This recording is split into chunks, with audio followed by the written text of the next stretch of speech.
میرے بزرگوں اور پیارے بھائیوں، اللہ تعالیٰ آپ حضرات کی خدمات کو قبول فرماوے، پورے عالم میں حق اور ہدایت کے عام ہونے کا ذریعہ فرماوے۔ اللہ کا دین یہ ہمارے پاس امانت ہے، ہمارے پاس امانت ہے، اس کی حفاظت بھی ہماری ذمہ ہے، اس کے ارشاد بھی ہمارے ذمہ ہے، اور اپنی ذات سے اس پر استقامت کرنا بھی ضروری ہے۔ اسی سے ہماری عزت ہے۔ دین ہے تو سب کچھ ہے، دین نہیں ہے تو کچھ نہیں ہے۔ اور دین میں بڑی چیز ایمان اور علم ہے، جیسا امام غزالی رحمۃ اللہ علیہ فرماتے ہیں کہ دو ہی چیزیں ہمارے پاس بڑی ہے جو اللہ کی طرف سے ہم کو ملی ہے، ایک ایمان ملا ہے اور ایک علم ملا ہے۔ ایمان یہ تو اللہ کے تعلق کا نام ہے کہ ایمان لایا، یعنی میں اللہ سے، میں نے اپنا اللہ سے تعلق پیدا کر دیا، بندگی کا اور عبدیت کا، یہ ایمان ہوا۔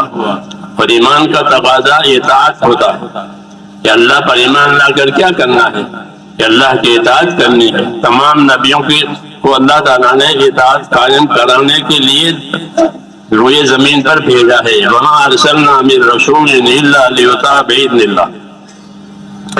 تو اطاعت قائم کرانے کے لیے نبیوں کو بھیجا ہے، اور اطاعت علم کے بغیر ہو ہی نہیں سکتی، اس لیے اللہ تعالیٰ نے نبیوں کو جس طرح بھیجا ان کے ساتھ یہ علم اتارا ہے۔ علم الہی یہ بڑا شرف ہے۔ اللہ جس کے ساتھ بھلائی کا ارادہ کریں گے وہ اس کو اپنے دین کی سمجھ دیں گے، وہ اپنا دین دیں گے، اس لیے یہ بڑی نعمت ہے۔ خصوصاً قرآن و حدیث یہ تو اصل علم ہے، یہی حضور کے پاس تھا، اسی کی تبلیغ کی، اسی کی تعلیم دی، اسی سے تربیت ہوئی ہے، تو یہ بڑی نعمت ہے۔ جس کو یہ ملا وہ خیر کثیر اس کو مل گئی۔ تو ہم جس زمانے میں وہاں تھے، پڑھتے تھے دورائے حدیث میں،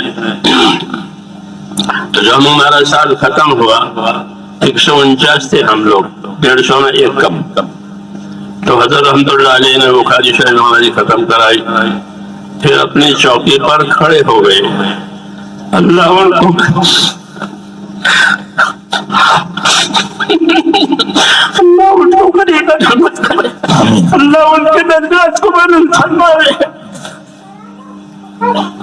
ہم لوگوں کو اپنی چوکی پر کھڑے ہو کر کے بخاری شریف کی اور ترمذی شریف کی اجازت دی ہے کہ میں تم لوگوں کو اجازت دیتا ہوں۔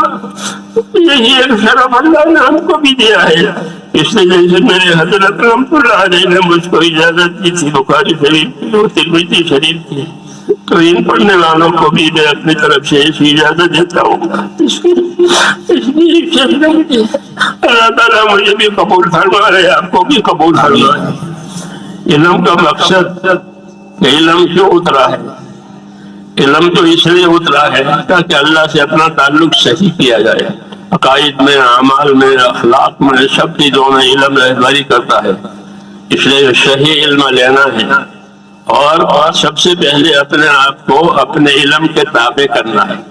جو اپنے علم کے تابع کرے گا وہ ہے عادل، عدول، اور عادل اسے کہتے ہیں کہ جو اپنے آپ کو اپنے علم کے تابع کرے، اور جو اپنے علم کے تابع اپنے آپ کو نہ کرے اس کو فاسق کہتے ہیں۔ اللہ نے بنی اسرائیل کے علماء کو عام طور سے فرمایا کہ ان کی اکثریت فاسق ہے، حالانکہ ان کا علم ہے۔ کیوں؟ کہ وہ اپنے علم کے تابع ہی نہیں تھے، انہوں نے علم کو اپنے تابع کیا تھا، علم کو اپنے تابع کیا تھا، وہ تحریف بھی کرتے تھے، تعویل بھی کرتے تھے، جی ہاں، اس لیے ان کو کہا کہ ان کی اکثریت فاسق ہے۔ تو اپنے علم کے تابع نہ ہونے والا فاسق کہلاتا ہے، ہاں، اور اپنے علم کے تابع ہونے والا عادل کہلاتا ہے۔ صحابہ سارے کے سارے عادل ہیں کہ وہ اپنے علم و ایمان کے تابع ہیں، اور انہوں نے اپنے ایمان کو، اپنے علم، اپنے آپ کو ایسا تابع کیا کہ ان کو اللہ تعالیٰ کے نبی کی طرف سے سند ملی کہ اصحابی کالنجوم، کہ میرے صحابہ تو ستاروں کی طرح سے، ستاروں میں روشنی بھی ہے، رفتار بھی ہے۔ ستاروں میں روشنی بھی ہوتی ہے، ان کی روشنی سے لوگ فائدہ اٹھاتے ہیں، اور ان کے اندر رفتار بھی ہے، ان کا نور کا تعدیہ ہوتا ہے۔ اسی طرح اس علم میں بھی دونوں باتیں ہیں کہ اپنے آپ کو اپنے علم کا تابع کرے۔ اگر اپنے علم کے تابع عالم نہیں کرے گا تو اپنی خواہش کے تابع ہوگا، یا تو خدا یا ہوا، ان دونوں میں سے ایک کی تابعداری آدمی کا نفس قبول کرتا ہے. اگر ہوا کے تابع ہو گیا تو پھر وہ کام سے گیا. کہ سب سے زیادہ گمراہ وہ ہے جو ہوا اور خواہشات کی تابعداری کرے. اس کے مقابلے میں خدا ہے صحیح ایمان، صحیح عقائد، صحیح اعمال. هو الذی ارسل رسولہ بالہدی ودین الحق، کہ اللہ نے اپنے نبی کو ہدا اور دین حق یعنی صحیح عقائد، صحیح اعمال کے ساتھ بھیجا ہے. تو ہم اس کا اتباع کریں گے، اس کی ہمیں ہدایت ہے. یہی وہ علم ہے جو نبی کریم صلی اللہ علیہ وسلم کی طرف سے ملا ہے. اور ایک تو ہمیں اپنے علم پر استقامت پیدا کرنی ہے، یہ سب سے پہلا تقاضا ہے کہ ہر عالم اپنے آپ کو اپنے علم کا تابع کرے.